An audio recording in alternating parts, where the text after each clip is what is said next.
There are a number of things that are guaranteed to work on social media. The problem is that most clients don't want to do them. I used to think that doing social media, we could apply those video production rules to social media, and I believe in that less and less these days. I think there are a few things that are guaranteed to go viral. Okay. One is, welcome to Great Take, a video production and marketing podcast based in Austin, Texas. We are real practitioners working in the field, producing everything from TV commercials to social media content, and then running that content through every marketing channel on earth. We see what works and what flops, and we'll cover it all on this show. If you're interested in video production or leveraging video to supercharge your marketing, you have come to the right place. This is a big question. And maybe like, if you have the answer, you would just own all the business. But like, what performs the best on social media? Like what's the MO? Is it comedy? Is it like, pretty people? Is it? So, a lot of people say, can you make me go viral? And I say, yes, if you're willing to do lip syncing dances to Sabrina Carpenter songs, you'll have 1 million followers in a month. Most clients don't want to do that. I don't want to do that. And so part of our challenge as a social media agency is to find that balance of like what is still on brand for you, but is also going to be viral. That's also going to take off. There's some clients that are just always going to give priority to brand over performance. And then that becomes part of their brand. Part of their brand is that they're not playing to the masses. They're playing to the 5,000 people that follow them and really like enjoy their content and are their customers and are their clients. And that's fine. I think sometimes we put actually too much emphasis on building up, millions of followers, because millions of followers doesn't always mean millions of purchases. Oftentimes it doesn't mean that. It just means people are being entertained, but that doesn't always translate to money in your pocket. I think that's a good point. I was going to ask about virality and if it's all it's cracked up to be, because I remember like early in like during COVID and stuff, it was pretty easy to go viral on TikTok. I had a viral video on TikTok. It was connected to the Ratatouille musical trend. But I think sometimes maybe, especially in older generations, like that's the mentality of like, we have to go viral. This has to be like a sensation, like a cultural hit or whatever. But I find personally that the people I've been watching most consistently, either on social media or like YouTube even, which I consider a halfway point between like social media and traditional media. The people I watch most consistently over the past decade have been smaller creators, like sub 200,000 subscribers or like under like 50,000 followers or whatever, where I feel like their content is more specifically for me than like ubiquitous. Yeah. So what are your thoughts on that, I guess, especially when it comes to producing that content professionally? For every topic, there is an audience. And the different platforms, people are in one mindset when they're on Instagram or TikTok, and they're in another mindset on YouTube. So when you go to YouTube, you're usually going there to like watch something for several minutes. You're going to sit still and watch something and usually learn something is usually why people go to YouTube.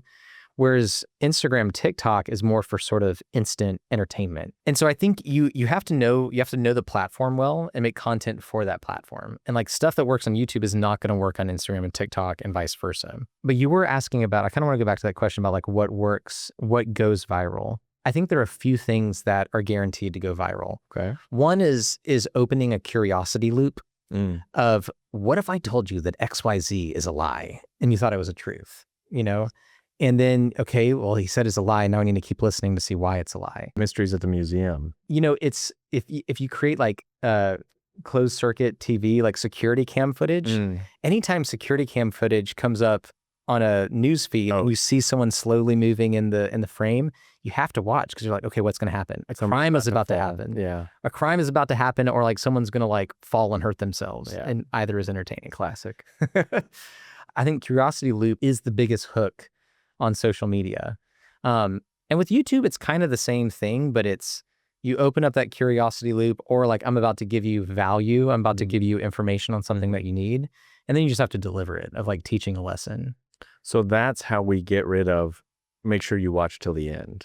Like that's how we sneakily put that in there, because that's one of my biggest pet peeves, I guess. Like, watch till the end. And YouTubers and, Instagrammers will add those little nuggets along the way to just like make sure, like there's a formula to this. They're doing it in movie trailers now. You see, Yeah. they're like, trailer for Iron Man starts now, and it's like a bunch of montage, and then the trailer starts. Like the first 5 seconds are like hey, get over here, Yeah. sit down, shut the door. Yeah.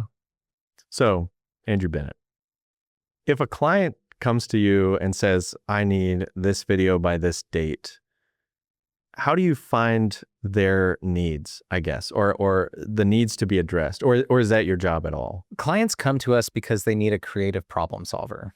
They need a problem solver for a creative thing. And so it's really not the client's responsibility to like know all the parameters, know all the details, know how to execute it. The way I used to frame this, you never want to show up somewhere and say, what do you want me to shoot? Yeah. You should always show up to the gig with ideas. And so that goes for whether you're a wedding photographer, a commercial videographer, or an agency, is when clients come to us, it's on us to be their creative partner, to be their creative problem solver. Of the client to say, hey, we need to sell these things and we need some videos and some ads and we don't know how to do it. You take it from here. And then it really is on us to say, okay, great. You've told me your general messaging points. We're going to craft a story for that. We're going to execute the video. And they really don't need to know like the nitty gritty of like, are we going to shoot daylight or tungsten? Is this going to be interior or exterior? What they need to know is that you understand their needs, you've presented a vision, and that you can kind of guide them along the way to executing that vision. A lot of these projects, we just tell clients, give us a few bullet points and we'll take it from there. And I think it's kind of a mistake on the creative to rely too much on the client. You want to understand their problem and then you want to solve it in the way that only you can as the creative problem solver. That also gives you more legitimacy when working with a client, when you come to the table with solutions and instead of more questions. I think, like you said earlier, I think they're going down a list. Okay, I know we need visual content. We need eyeballs on our thing that we're doing. And that's really their problem they're trying to solve. And I think the how and the where and the when and why is kind of on us, like you said. Clients want you to take this off their plate. Just the way when you hire a landscaper, it's because you don't want to mow the yard anymore. And you don't want the landscaper to show up and say, well, how tall do you want the grass? Or where do you want me to edge? It's like, dude, just mow the yard because I don't want to do it anymore. Yeah, that's a good point. And so I think that's the way that we need to approach clients too, is just how can we take the most off of your plate and make you look good to your customers and make you look good to your boss? Well, and theoretically, like we're the experts. The landscaper is the expert in that scenario. So like, where should it be edged? Yeah. How tall should it be for this time of year and the amount of water we get here? And Yeah. What should it look like? How do I get the best yard? That's the answer to the questions in that scenario. So I guess we're a lot like that. And I think as a young photographer, as a young videographer, it took me a while to learn that lesson, to build up the confidence of, oh, I am the creative in the room. And like they came to me because they need a creative person to do creative things. And if I overload the client with too many questions, of course you want to understand the project, but if you overload them with too many approvals, too many questions, you're not fulfilling your job as like the person that they came to do the creative stuff and to take that task off of their plate. Right. Client to client, project to project, what goes into landing a client? I think the number one trick in sales is getting the customer to visualize the end product. And if you can get them to visualize the end product that they really want, then you've landed the client. That's so huge. You've landed the project, you got the sale. Yeah. And so part of the way that we do that is it's really a lot of legwork on the front end of coming up with pitch decks, writing scripts, for the pitch meetings with the clients, and then basically giving them a presentation of the project so vivid that they can see it in their head. Yeah. And it's always been my theory with sales that customers don't want to spend a lot of time deciding on a vendor. They want a vendor to just get it, and then they can just check that box off, move on to the next thing. Yeah. I was hiring a painter to paint my house last summer, and I reached out to the top 5 people on a Google search, and a few of them got back immediately. And so I began a conversation with them because I basically devoted 10 minutes of my day to check this thing off the box. And I think it's the same thing with our agency clients. They've got 10 minutes in the day where they need to check this thing off. They're going to email a bunch of people. And whoever gets back fastest, whoever is communicative, and then in that pitch meeting, whoever just like pitches them the vision of what they're looking for is the person that they're going to go with, Yeah. because you've reduced friction. Especially in a professional environment. Right. Yeah, because it's not a personal transaction. So Right. as long as the process is smooth and quick and easy, like you're saying, like that makes total sense. I think a big part of sales or landing clients as an agency is just answering the questions before they're asked.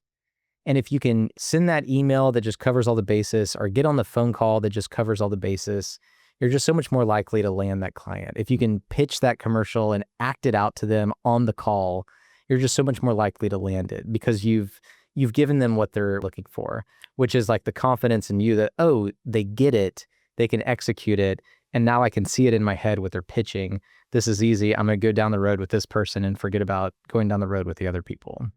Yeah, that is one big thing that like the more pitches I go through, the more I realize that people outside of a lot of creative fields, they can't see it like we can. You know what I mean? Like visual artists or like designers or graphic designers or filmmakers or photographers or whatever, you say, oh, I'm going to do an over the shoulder and it's an exterior like 5 o'clock and, this time of the year or whatever. You can just describe the parameters and then you kind of build that image in your mind.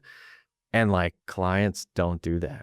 They can't do that. I mean, some maybe, but I didn't realize going into a lot of meetings that was a thing. I thought, oh, everybody can visualize this. I just have to say a couple keywords and then they'll get it. Right. You really have to like show, show, don't tell kind of thing. Right. What would you say is like your thoughts on too niche or too not niche when it comes to producing for clients? Oh, man. Like industry, type of project, genre even? The riches are in the niches. But unfortunately, I've always had a hard time on niching down. And I think part of that is actually like a risk aversion. I feel like, oh, if I niche down, then I'm not going to get enough work to pay the bills. So I don't know. I think there's a balance there. Like we actually do have a niche of working with attorneys. And now we've worked with enough attorneys to where we really understand the industry. They trust us with the content. But on the other side, like I don't want to only work with attorneys. I do want to do other types of projects and work with other types of clients. So I feel like there is actually a middle ground of niching, of finding a part of your business that you can just devote to that niche, while also, and maybe this is just selfish, maybe I just want to keep myself entertained by not committing to one industry or one type of work.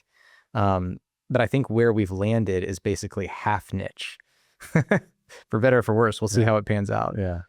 Interesting. Yeah, I've always wondered about that. Even individual artists, I've seen friends who shoot, two different cinematographers. One shoots every genre. The other shoots one specific, this type of camera move, this genre, this mood, this type of lighting, whatever.